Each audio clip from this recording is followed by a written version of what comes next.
Okay traders, welcome back to the Price Action Labs YouTube channel. Here I had a requested video on the power of 3.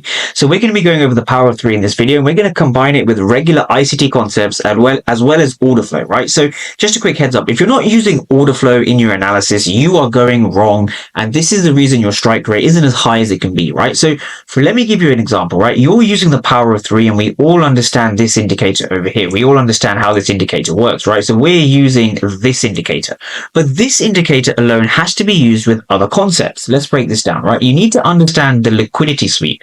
Liquidity is very important because it gives you context on where the manipulation has occurred, right? So let's just break this down in terms of ES. This was on the 17th of March, right? So yes, we have an Asian range just over here.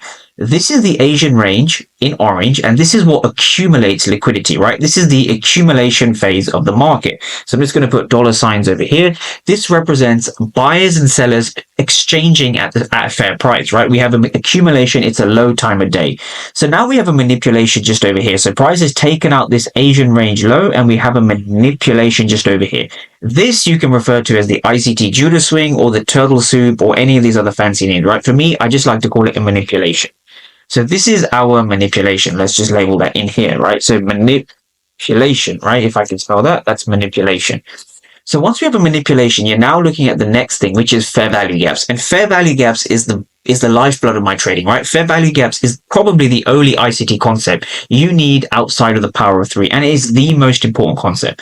So fair value gaps, right? So let's kind of break this down. And I often get questions about this. So I'm going to clear this up for the crowd, right? I'm going to clear this up for the crowd today.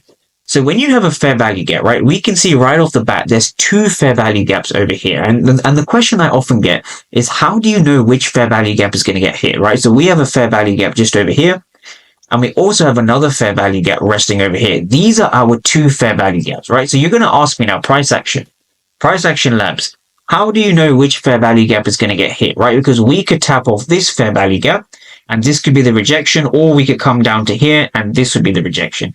So the truth is, you need to understand what's going on with the order flow. So let's break this down. Once price comes into your fair value gap, right? So we have a fair value gap after taking out liquidity. Now the next thing we're looking at is the 2 things inside of order flow. We're looking for volume, and we're looking for the bid and the ask. And these 2 things are often married together, right? These are 2 things that are married together. This is very important to understand, right? So let's break it down to the regular candlestick chart once more time, right? So now from here, we're going to be combining this with the power of 3, because the title of the video was power of 3, right? But the power of 3 is one of the simplest concepts you can use, right? Let's go down to the 5-minute time frame. Now, on the 5-minute time frame, it's actually really simple to understand this, right? And you need to understand the steps in